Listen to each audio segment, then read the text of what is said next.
From Mary Oliver.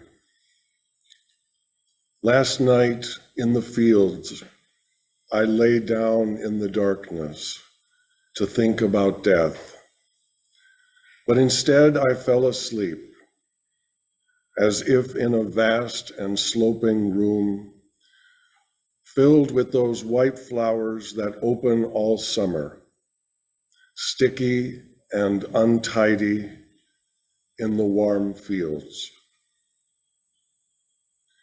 When I woke, the morning light was just slipping in front of the stars, and I was covered with blossoms. I don't know how it happened. I don't know if my body went diving down under the sugary vines in some sleep-sharpened affinity with the depths, or whether that green energy rose like a wave and curled over me, claiming me in its husky arms. I pushed them away, but I didn't rise. Never in my life had I felt so plush, or so slippery, or so resplendently empty. Never in my life had I felt myself so near that porous line where my own body was done with, and the roots and the stems and the flowers began. Welcome, dear friends. My name is Reverend A.J. Galazin. I'm the interim minister here at this fellowship. And on behalf of Jean's family, I want to thank you for joining us this afternoon. It is good to be together. We need each other at this time as we gather to celebrate a life and to mourn a death. We gather today with a multitude of feelings and emotions: disbelief, shock, relief, doubt, grief, and laughter, all at the same time. We have come from both far and near to affirm our love for Jean and to take some comfort in this company of friends and family. One thing is certain: no one, not one of us entering this world can escape the cost of living. To live in this world, we must accept that someday we will have to die. To love what is alive, we must accept having to lose what we've made precious through our care. To be fully and fiercely human, we must accept having to be breakable and sometimes broken. Though each of us carries forth in this world a small flame, we know that the ability of that light to brighten the world depends upon the many others who learn to walk with it in their hearts. It is our tradition to light a chalice every time we gather. And we light this chalice today to honor the life and the living of a truly bright light, Jean Austin Peterson.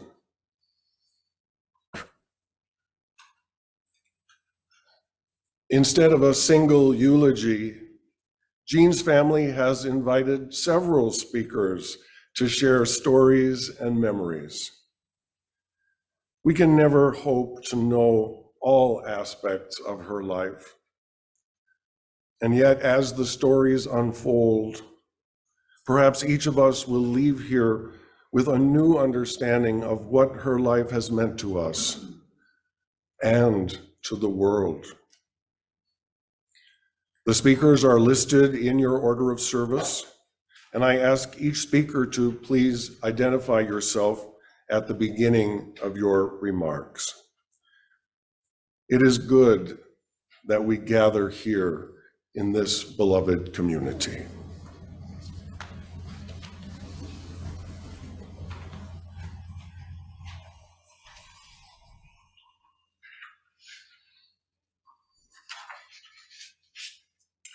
I'm Mary Richards, and I'm so glad that I've been asked to say a few words celebrating Jean Peterson's life, because I was so privileged to know her and count her as a friend.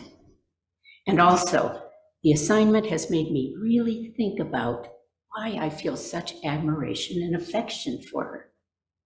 For the last 40 years, people have heard me say that Jean has been my guide and role model for how to age with grace. Now I've had to really think about why she held that special place for me, besides the fact that she was half a generation older. I've just come to realize that what drew me to her example was her positive approach to life and her ability to accept others into her life with such easy grace and charm. It's not that she didn't find anything to criticize or work to change in our world. She was a member of the League of Women Voters, after all. But she did it without ever being mean-spirited or snide. I envy her easy ability to be a hostess, to welcome folks into her home, ply them with food and drink, encourage conversation, and make them feel welcomed and comfortable, whether it was just one person or dozens at a time.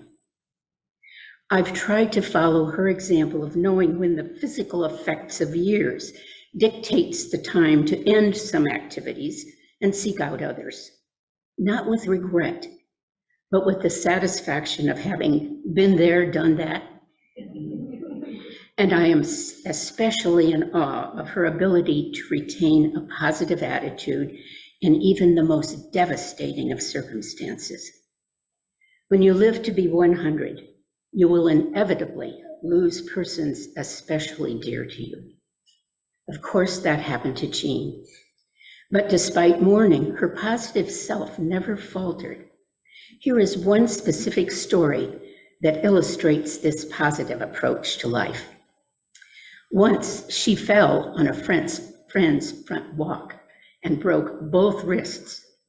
I recall thinking how devastating it would be to lose the use of both arms for 6 weeks. And then my surprise that the first thing she told me was that she was glad she had 5 children, each of whom could come to spend a week with her to be her hands. So thank you, Jean, for being such a wonderful, positive friend and mentor. You will continue to guide me through the rest of whatever awaits me in life, and I will do my best to live up to your example.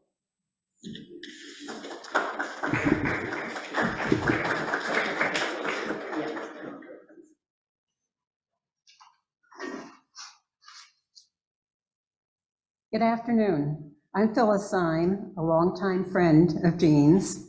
I was asked to reflect on Jean's love of the game of bridge. I first met Jean soon after moving to Ames in the mid-1980s. My husband and I were looking for some bridge players and were told about the Mary Greeley Hospital Bridge Marathon. Jean and Elle were playing in that marathon, and we joined and we played them that year and many years to come.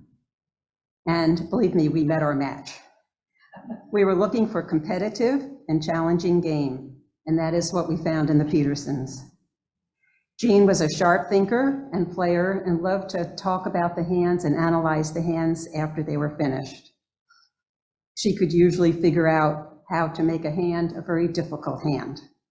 We became lifelong friends over the bridge table, which led to many other parts of our lives, such as travel, books, social gatherings, and lots of good conversation. Jean played a good game right up until the end. The last game she played was just before she moved to healthcare. She wasn't sure she was up to playing that day, but she did, and she enjoyed it, and she was still sharp and played a great game. When cleaning out her apartment, her daughters found lots and lots of decks of cards, more than anyone should have in their life. 2 big sacks of cards. They passed them on to me to share with any friends who, from her bridge groups or anyone else, and I still have plenty left.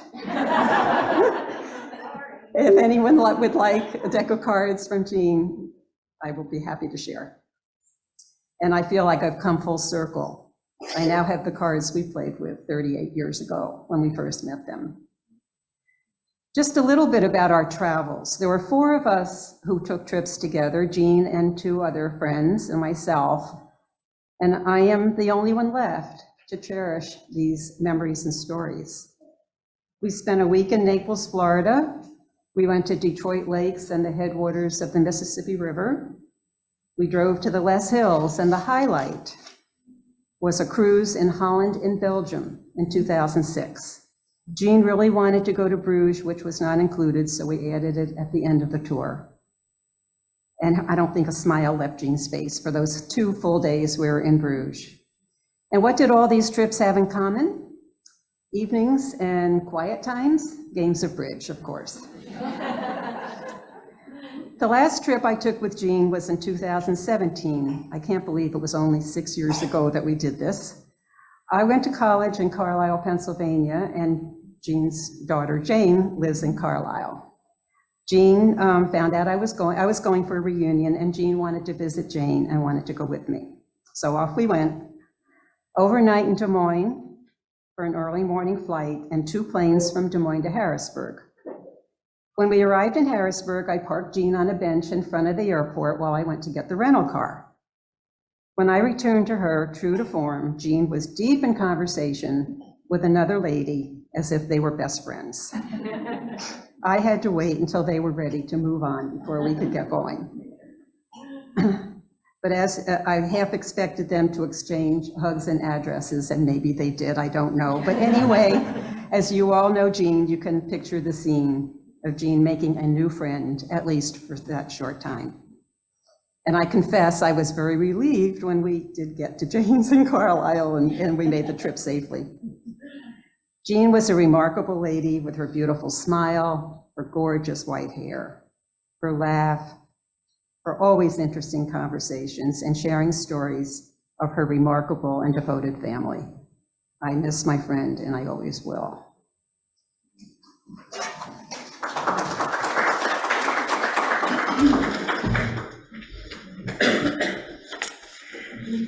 My name is Melissa Matterson Appelt, better known as Missy Matterson in the neighborhood.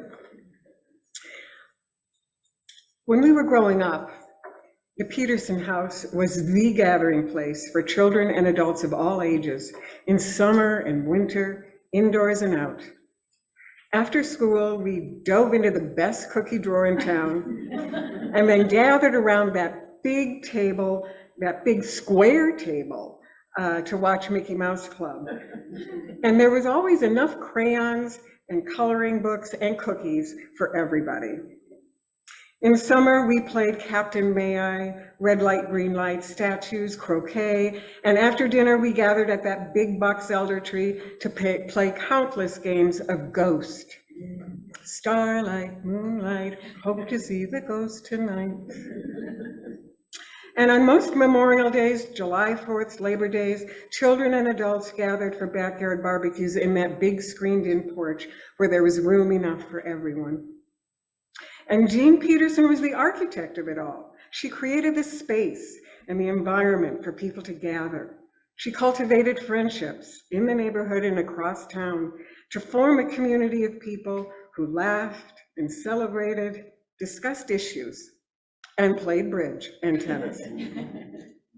Her legacy is in the memories of many, many people. From my brother Charlie, who recalls with astonishment that he was allowed to bang the tennis ball against the backboard of the Peterson garage.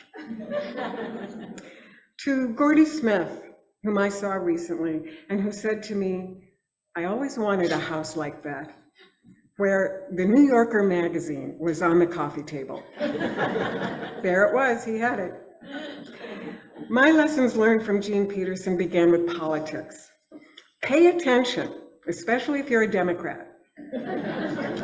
I saw in her the value of travel here and abroad, and the importance of friendships with people of all ages.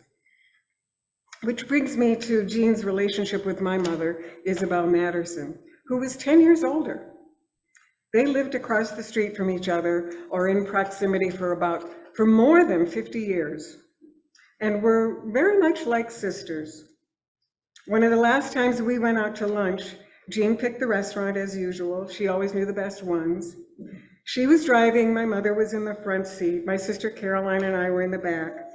And when my mother asked where we were going for lunch, Jean gave her the name of the restaurant and added, and no, Isabel, you can't get a hot dog. Caroline and I burst out laughing. We knew our mother loved an occasional hot dog. But the type of restaurant where you would get a hot dog was not on Jean's list. In my last conversation with Jean in December, she quietly noted her favorite Isabel story and said simply, "Now they do," and asked if I remembered it. Yes, I remembered it, as told to me not by my mother, but by Dilys Avramitys, because there are some stories that you don't tell your children. If you want to hear it, I'll tell you later because I only have 3 minutes. But it spoke volumes to me about their relationship and what they appreciated in each other. So, thank you. I'll miss you. For all the memories and childhood that was green and golden. To paraphrase Dylan Thomas, we were young and easy in the mercy of his means. Time held us green and dying, though we sang in our chains like the sea.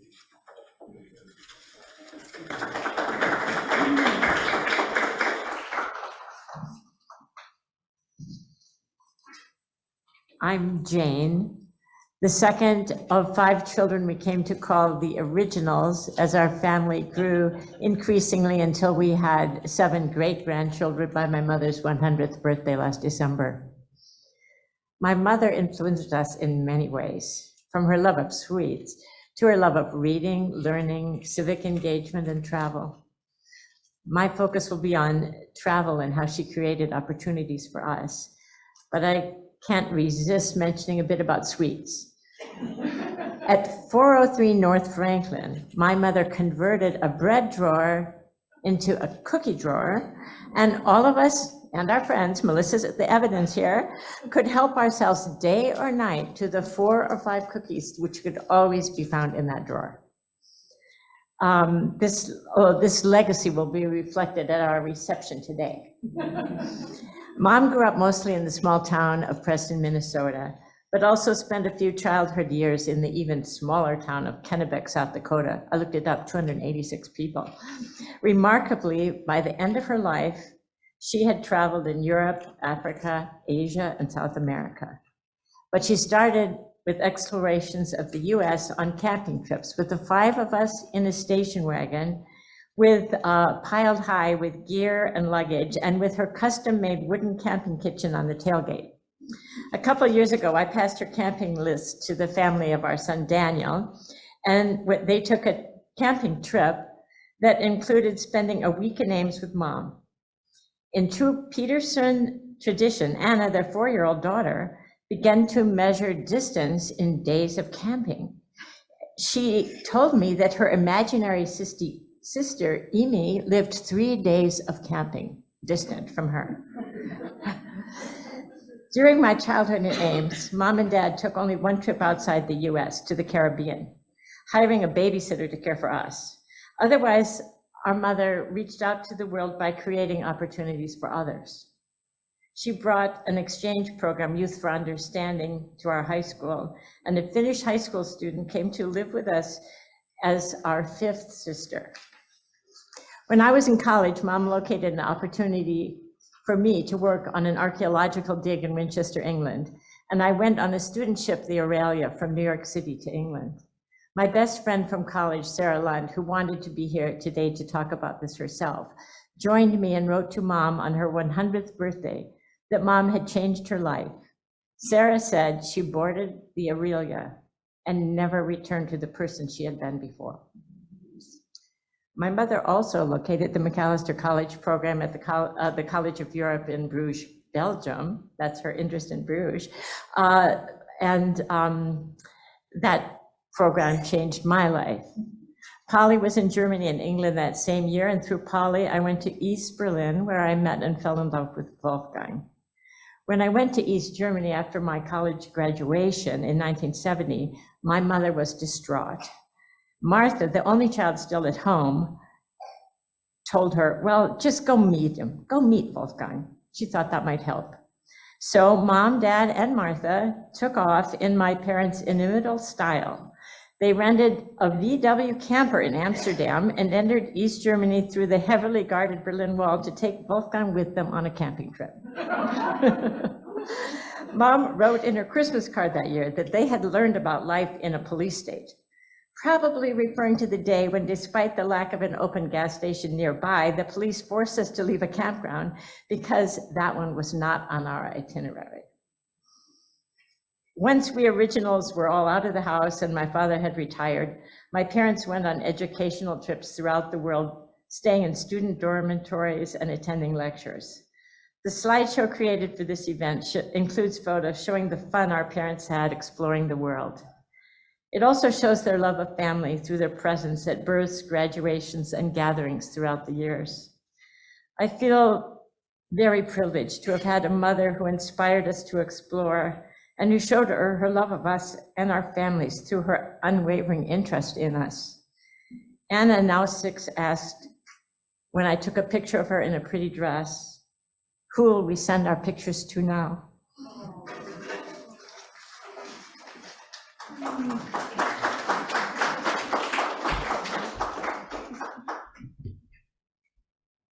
I'm Polly, the second daughter of Jean. And anyone who knew my mother knew that she loved to read. Beginning in childhood and continuing right up to age 100, she read countless books, both fiction and nonfiction. All this reading broadened her horizons and expanded her world, and perhaps had a hand in making her the kind of person who was always seeking opportunities to meet people from various backgrounds and other parts of the world. She brought foreign exchange students into our home, and I was the lucky Peterson who was just the right age to go to Europe when she helped to get the international exchange program started at Ames High School. Characteristically, my mother wove my German host family into her network of friends, hosted one of their kids at their house for a summer, and maintained that connection for the rest of her life. I am so grateful for the ways she helped our family connect with the wider world. Our mother's mother was a devout Christian, and our mother learned many prayers and Bible stories as a child. I still appreciate my memories of her teaching me to recite the 23rd Psalm when I was a little girl. The Lord is my shepherd, I shall not want. She loved the King James Version of that psalm, but she didn't hew closely to any one creed. She was far from regular in her church attendance.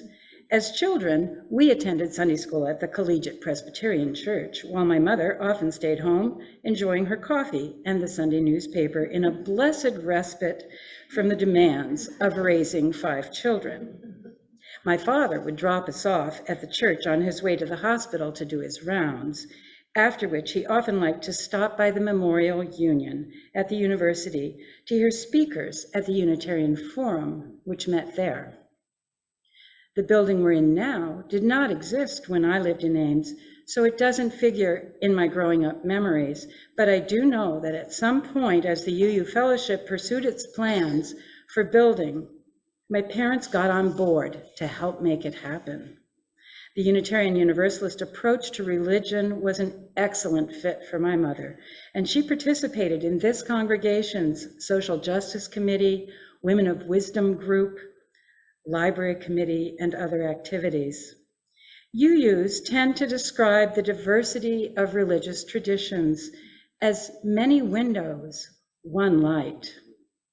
My mother embraced this kind of thinking. She collected symbols of the world's religions and displayed them together in her home as a kind of altar, honoring humankind's interesting and diverse ways of seeking the ineffable. When my siblings and I married spouses who had been brought up in communist, Jewish, and Hindu households, she unhesitatingly welcomed them into the family. My mother's circumference was wide. She befriended all kinds of people and was committed to working for a world that is more caring, more equitable, and more just. When I think of my mother's influence on me, this is a legacy I especially cherish.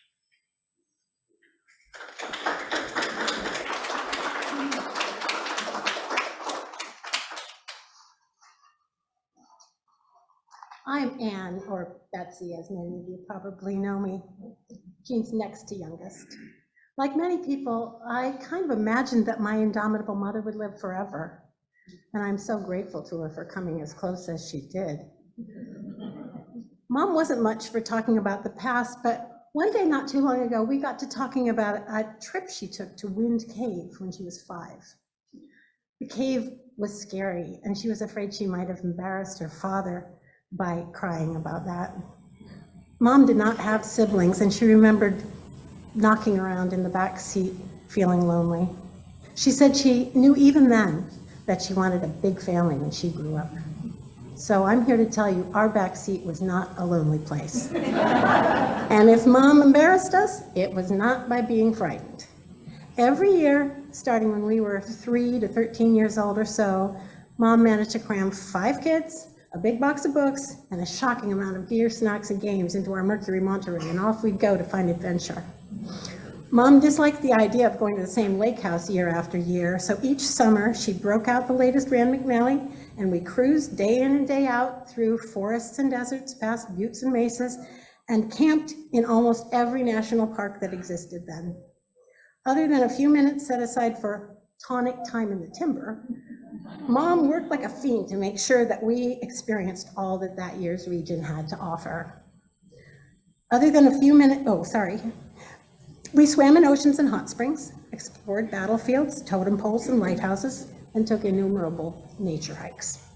Mom broke the ice on top of our water bucket and mixed up eggs and tang while we huddled in our sleeping bags. And once, when a falling tree obliterated our tent in a storm, Mom calmly took us out for sandwiches while our dad replaced the broken gear. And as much as we fussed then, we all later tried to replicate those adventures with our own kids. Mom had so much energy. Our house was always a gathering place for her friends and ours. She threw great parties, nothing too fancy, just good food and great fun. And she served on millions of boards and committees and kept up with multiple book groups and bridge clubs. And I remember feeling exhausted just trying to keep up with her when I was 30-something and running marathons. She visited me soon after I moved into the house I live in now, saying she'd like to help with something while I was at work. By the time I got back, she had sanded my floor and refinished some furniture. Mom couldn't slow down. She played winning tennis on her 80th birthday. Right up to the end, she would travel for days just to get together with us and join in all the laughter that invariably ensued. Mom was a force. She knew her own mind, and she did not take much guff. She raised independent thinkers and encouraged activism. She might be the only person I know who caucused for Shirley Chisholm. She was a supervisory nurse in her early 20s, and she planned her own 100th birthday party. Since she probably could have done just about anything she put her mind to, I asked her recently, just this year, whether she wished she'd been able to pursue a career. And Mom said, "Oh no, what I wanted to be was a mother." And I think I was pretty good at it. I think she was pretty good at that.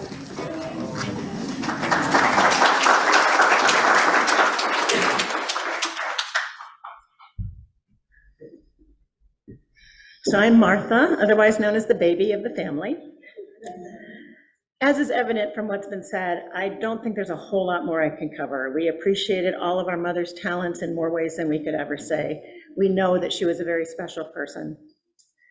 Once we had all left the nest and scattered to live in various states, we discovered yet another talent she possessed, and we haven't touched on that one this afternoon. We knew she'd always been a good trip planner. That's been shown.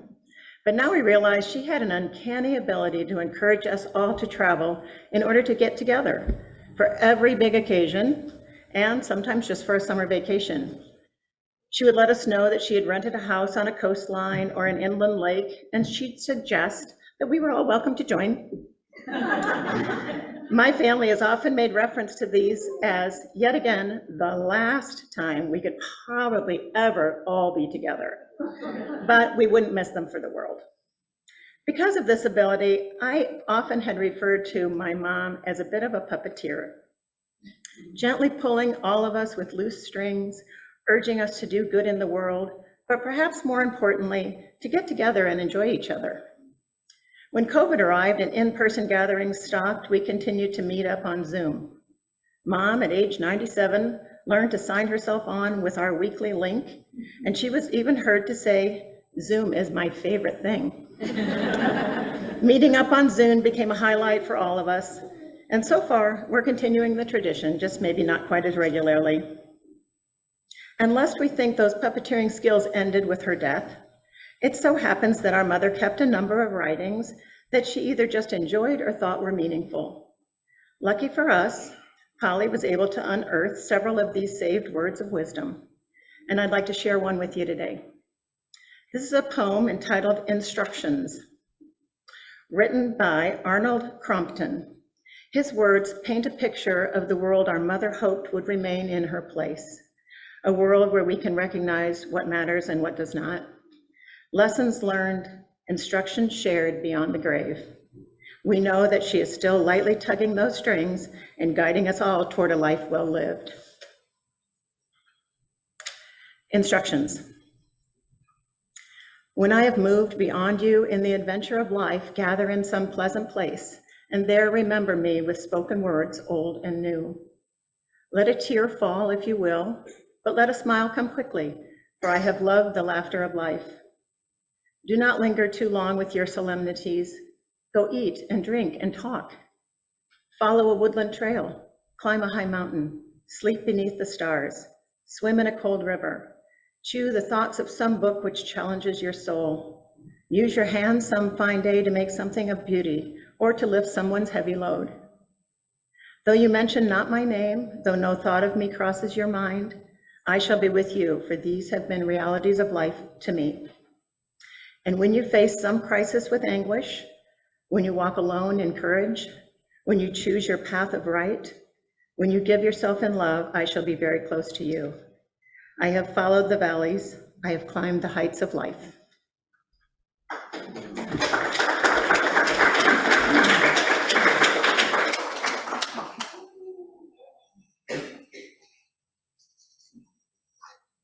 I am Indira, Jean's daughter-in-law, wife of Mark, her eldest child. I met Mark in September 1976. 3 months later, I joined the Petersons for Christmas at Ames. "Are you sure it's all right with them?" I had asked. "Of course," he said, "you'll see." And indeed, I did. That Christmas, I was enveloped by the warmth of the Peterson family. At its center were Jean and Elroy Peterson. We're going to get along fabulously, I thought. Mark and I got married 3 years later, and Jean became my mother-in-law. But she had already become a role model for me. I learned recently that Jean is one of the women of achievement named in Iowa State University's Plaza of Heroines. I'd like to share with you a few reflections on how she became a heroine for me personally. Jean was a leader in so many communities of action. She had such an impact on everyone and everything she touched, as you can see. She combined a keen intelligence with boundless intellectual curiosity. A voracious reader, she certainly read for pleasure, but also, I thought, for acquiring a thorough knowledge of public affairs and a command of history, sure foundations for her tireless activism for democratic political participation and the making of concerned citizens. We all know of Jean's passion for presidential history, but I still remember how she wowed Mark, myself, and Maya. Our daughter Maya was a wonderful historian, with her incisive analysis of Edmund Burke's Decline and Fall of the Roman Empire, all 5 volumes, no easy read. As I traveled the path of balancing family and career, I admired the ease with which Jean maintained her civic commitments without ever taking time away from the important things which you've just now heard about: home, tennis, bridge, holidays, travel, and sharing each grandchild's growing up in close connection. Above all, I admired Jean's open mind, which made her a truly caring person. Jean saw worth in every individual and in cultures other than her own. She brought people together, she made communities wherever she was and wherever she went. She embodied the spirit in which an ancient Hindu Sanskrit text exhorts us to see truth from diverse sources. Ano bhadraha kratavo yantu vishvataha. May beneficent ideas flow to us from everywhere. You may know, Jean had found a foreign exchange student program in Ames High, you just heard. Did you know she took courses on Hinduism and world religions? One summer, she excitedly told me and Mark about a new Hindu temple near Ames and took us to see it. As I was debating what to wear today, I learned from our mutual friend Rani Atreya that Jean had insisted that Rani wear a sari to her 100th birthday party. My dilemma was solved. The same curiosity spurred Jean to travel to far-off places. In 1982, Jean and Elle toured the Soviet Union, particularly Central Asia. Years later, Jean enjoyed Maya's adventures as she traveled all over Central Asia and wrote an important book on the region's environmental history. Jean reveled in the adventures of each one of us. Maya's travels on the Silk Road, Mark's open water swimming in his 60s and 70s in the Mediterranean, my learning to work an old-fashioned hand printing press, I who had never worked with my hands on anything.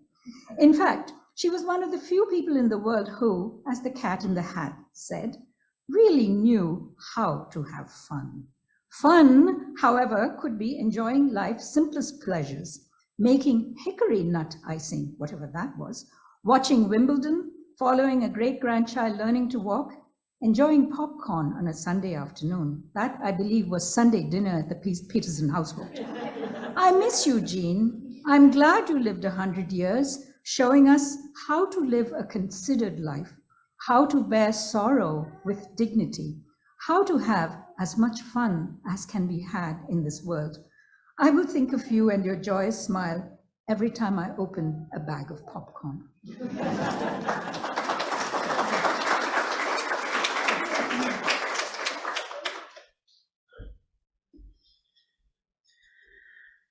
Hi, I'm Joanna. I'm Polly and John's daughter, and I'll be sharing some memories on behalf of the older grandchildren, Jane and Wolfgang's sons, Daniel and Alec, and Mark and Indira's daughter, Maya. So our grandmother has been the central figure and organizing principle in our family for so long, it's hard to envision how we'll function without our matriarch. But we'll continue to be inspired by her exemplary life.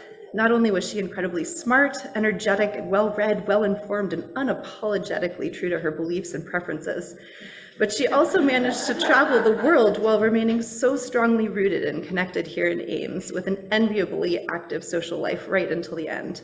She was generous, witty, and engaged, and perhaps most importantly, she fully embraced the Peterson family motto of leave room for dessert. As older grandchildren, we're lucky to have early memories from the family house at 403 North Franklin, where Grandma would humor our explorations of our parents' childhood toys and costumes in the basement, and best of all, allow us to drop things down the laundry chute for hours, the entertainment. Another fond memory from these years was the library's storyline. Grandma would dial us in to listen to stories over the telephone, which seemed quite magical at the time. It may also have been her way of distracting us so she could bake cookies. Grandma was ever the host and planner, so our visits to Ames were never dull. Before we could tire of the laundry chute, there were outings to the big Story City Carousel and Ledges State Park. Grandma always had her camera in hand, ready to capture important moments. Our grandmother was also an exceptional gift giver, showering us with presents on our birthdays and at Christmas. She gave us some of our most treasured childhood stuffed animals and toys, and an amazing assortment of matching yet individualized 80s era outfits. Maya and I particularly appreciated the many options for dressing as twins. From her world travels, Grandma also brought us back costumes and even culturally themed doll outfits that allowed our matching stuffed animals to also dress as twins. As the next generation came into being, she took her gift-giving role as great-grandmother, or Gigi for short, just as seriously, always making sure to ask what the great-grandkids wanted this year. Grandma was invested in our education and our development as global citizens, and at one point offered to send any of us to a Concordia language immersion summer camp of our choosing. So one summer when Alec and I were early teens, she and our grandfather loaded us into their car and drove us from Pennsylvania to Bemidji, Minnesota for 2 weeks of camping and canoeing auf Deutsch. Along the way, she made sure we had a full American cultural experience, stopping to see Niagara Falls and spending a lovely day in Minneapolis, visiting the Sculpture Garden and attending a play at the Guthrie Theater. On that trip, we also discovered that she had a tendency to drive rather fast, sometimes a little terrifyingly fast. She was not one to be impeded in reaching her destination. In her later years, we got to engage with Grandma as adults and more fully appreciate what a fun person she was. Daniel remembers a trip he and his wife Laura took to Ames shortly after they were married and how delighted she was to receive them at the airport. They had a typically packed itinerary, attending her Eggheads book club, a tasting at the winery, an opera in Des Moines, and even the World Horseshoe Championship in Cedar Rapids, which included a particularly memorable meal at the Flying Weenie. Grandma was 100% into all of it, and she had a great time. And between activities, she and Laura could talk indefinitely about books, including mysteries and all the latest fiction. And while age eventually slowed her down a little bit, she continued to embrace life with vigor and curiosity. Even on her 100th birthday, she challenged us to a game of bananagrams and performed admirably. We were unusually fortunate to have so many good years with our grandmother, and we will always be grateful for our memories together. She is and always will be a part of who we are and who we aspire to be.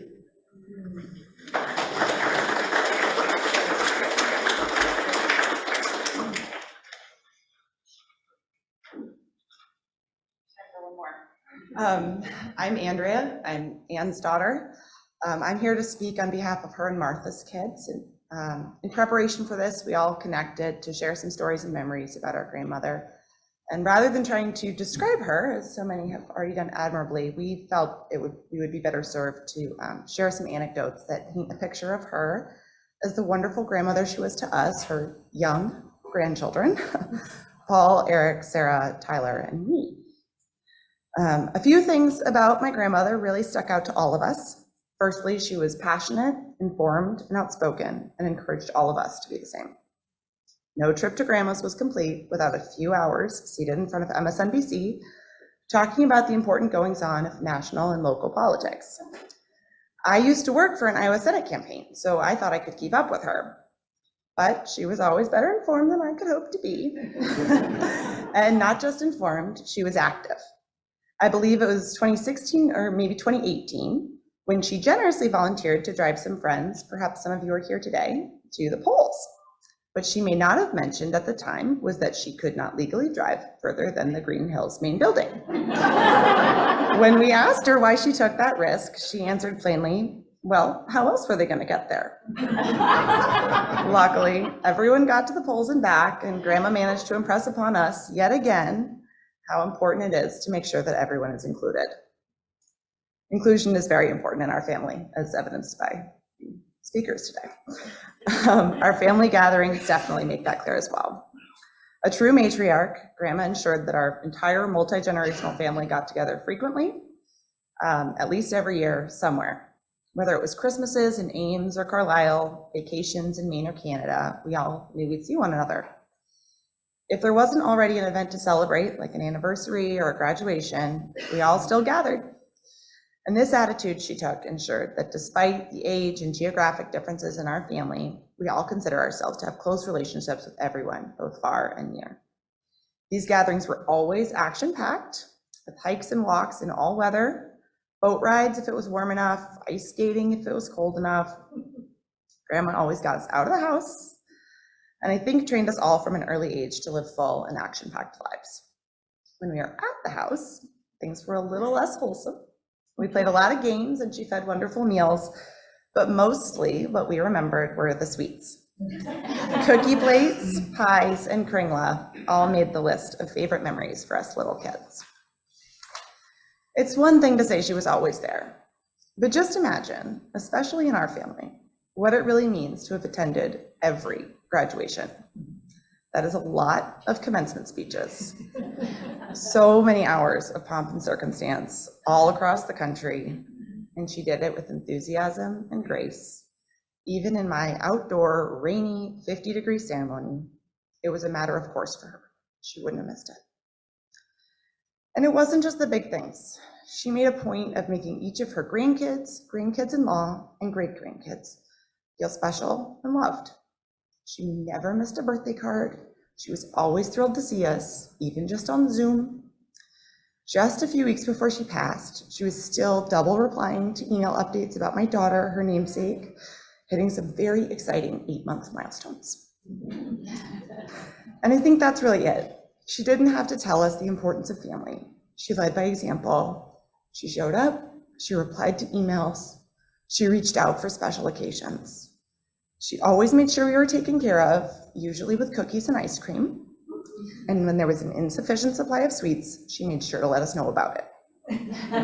I can actually remember one time at one family gathering, my mom, brother, and I were driving down the road with Grandma on the way to a hike or something before lunch.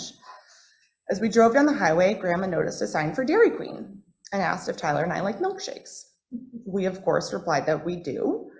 And she said, oh, well, then let's get some. We all sort of nodded our heads, like, yeah, that's nice. We all like milkshakes. Let's get some later, maybe after lunch. And my mom kept driving the car. A few minutes later, we passed the exit for the Dairy Queen, and a very frustrated Grandma piped up, hey, I thought we were getting milkshakes.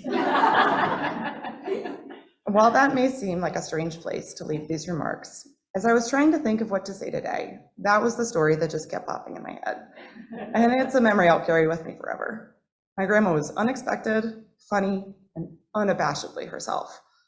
I'm sure everyone in this room has their own perfectly Jean Peterson story, and I hope you take this opportunity to think about the vibrant person she was and reflect on your own memories with her.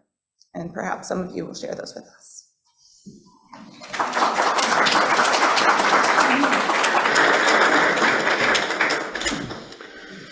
Thank you to everyone who has shared their stories with us today. Truly, we are all blessed by these gifts of remembrance. And would you rise now in body or spirit for our song? Come sing a song with me.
Please be seated.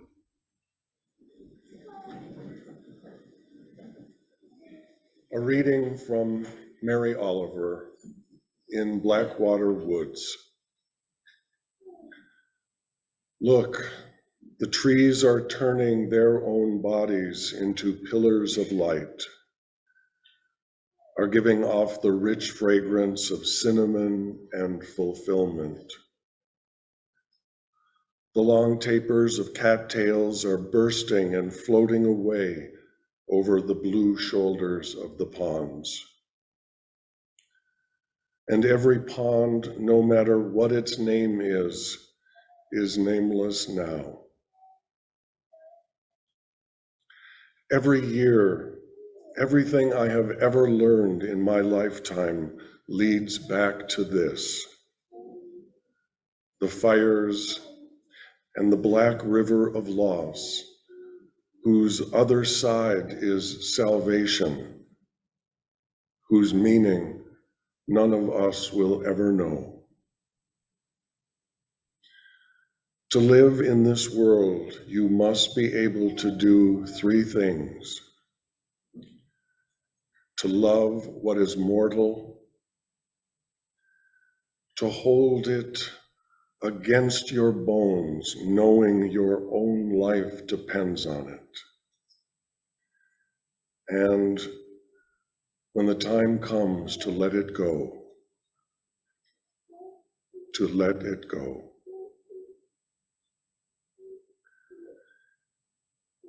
At this time, we invite those who wish to come to the floor mic and share a brief remembrance of Jean.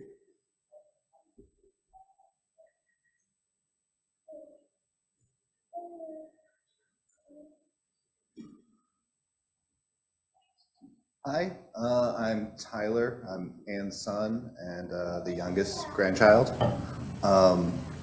As a lot of my cousins and aunts and uncles and friends of my grandmother shared, we spent a lot of time together in big groups, a lot. But when we were kind of preparing for this and going through it, a memory that came back to me was Christmas 2018. It was my first Christmas back after having missed the last few, living abroad. And my mom suggested that she and I drive my grandmother back from Christmas in Carlisle, Pennsylvania, back to where she was in Iowa. It was a rare opportunity that I got to really spend some time with just my grandma and me and my mom. The ride back was terrifying. We were caught in a blizzard the entire time in her 2007 Toyota Prius. Somehow we made it in one piece. My grandmother the whole time, when I told her that I would be coming with, said, "Good, I've got a lot of work for you." The whole ride she kept being like, "It's fine, but when we get there, we've got a lot of chores, and you need to make sure you get those done." Okay, fine. We got there, and the next day she said, "Okay, it's time." I was like, "All right." So she sat me down at her computer, and the task was to make a Gmail group for her bridge club. Took about 30 seconds. When we finished, she quickly stopped me and said, "Wait, move that person to the alternates. I'm 96 and I have no time left for bad bridge players."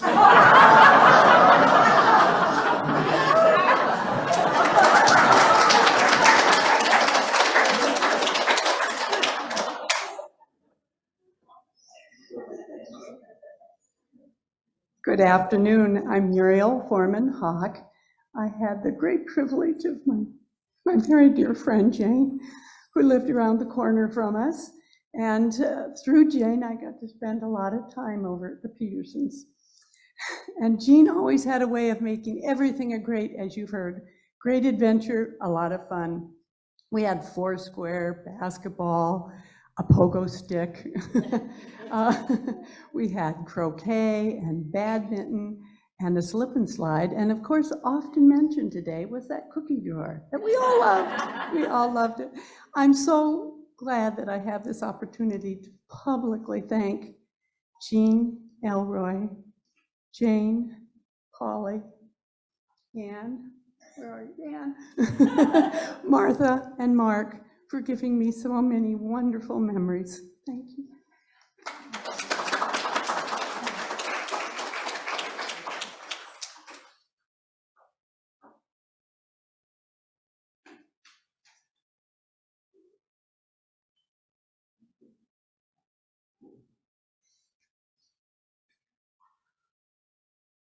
I didn't come here today planning to say anything. I see some friends. But when Mary Richards mentioned that Jean found the best in everything, and when adversity struck her, she found the positive side. For example, when she broke both her wrists and was glad that her children could come and care for her. That was something that I found in Jean as well. Just an amazingly powerful, positive spirit. And she impressed herself, not just on me, but also on my mother, who really wanted to meet her through a mutual friend. And so when Jean came to our house, and came to meet my mother, the doorbell didn't work at first, so she didn't think we were home. And it was at my house that she fell and broke both her wrists. So I feel as if I finally can let that one go down the river. But I certainly would wish that she had not broken her wrist at anybody's house. But the fact that she was then in our house and we were taking care of her and trying to put some, lotion. We didn't know her wrists were broken at that time, but her face was scuffed up and we were trying to help her. And then my mother realized what a powerful lady she was, and strong and friendly and gracious, and she became really good friends, long distance with my mother for the rest of my mother's life. I'm grateful for that.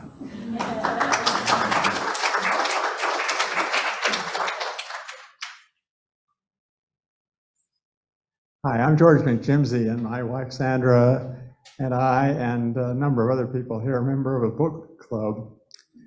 And I remember the time when it was Jean's turn to recommend the books for next time. You always bring 4 or 5 books.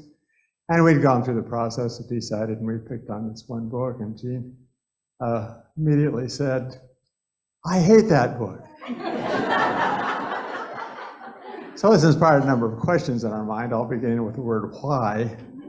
But I think it just showed that Jean's kind of spontaneity, and from what I've heard about everything else about here, I kind of think of the line from Walt Whitman in which he says, "So I contradict myself. I am large. I contain multitudes."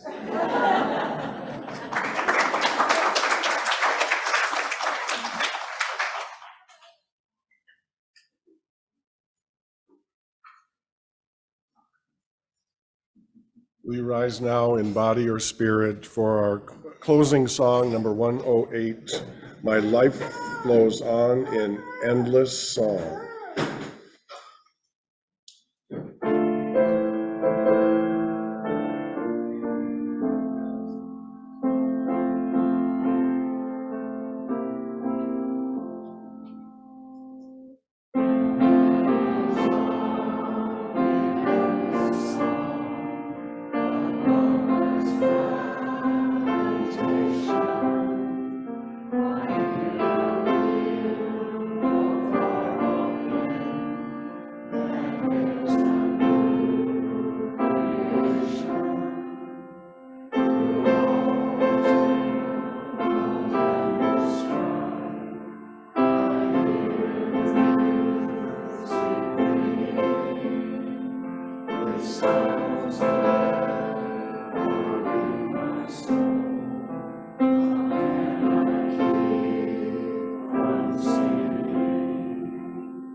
Dear friends, our time together is now coming to an end.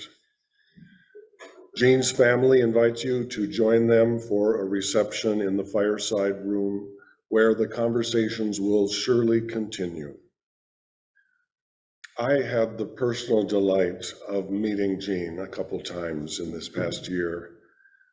And I want to thank Jean's family and Jean's daughter, Polly, for providing a passage from the Benedictine monk Gregory Norbert that Jean was fond of. And it is printed in your order of service. And we close with these words that Jean selected. I want to say something to all of you who have become a part of the fabric of my life. When the time of our particular sunset comes, our belongings, our accomplishments won't really matter a great deal. But the clarity and care with which we have loved others will speak with vitality of the great gift of life we have been for each other. And the people say, Amen. Go now in peace.